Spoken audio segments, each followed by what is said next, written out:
Саламатсыздар ма әріптестер? Бүгін сіздермен бірге күнделік кезекте табель шығаратын боламыз. Мектеп деген бөлімді таңдаймыз. Есептер, үлгерім, оқушылар деген бөлімге өтеміз. Өзімізге қажетті сыныпты таңдап аламыз. Барлық кезеңдер бойынша және қажетті оқушыны таңдаймыз. Есептер құрастыру және басып шығару деген бөлімді таңдаймыз. Одан кейін табель номерін жазатын боламыз.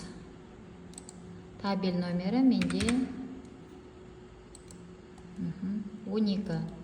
Таңдау бойынша пәндер дегенге мен алдын ала жазып дайындап қойғанмын. Соны көшіріп аламын.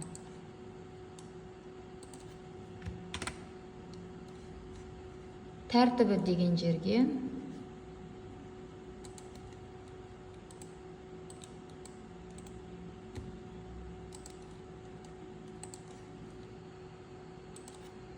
әр 90-ға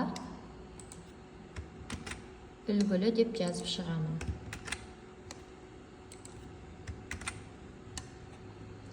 Және педагогикалық кеңестің шешімі деген жерге мен алдын ала жазып дайындап қойғанмын. Соны көшіріп аламын.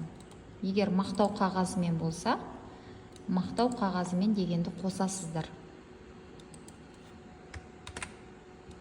Міндетті түрде. Енді басып шығару дегенге жіберемін. Мінекей менің табелім дайын.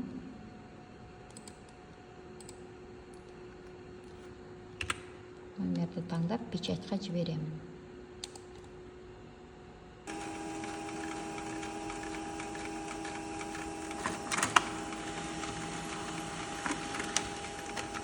Мінекей былай шықты.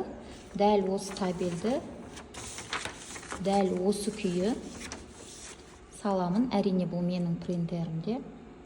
Қайтадан печать деп жазып, қажетті бөлімдерді бетті таңдап, печатьқа жіберемін.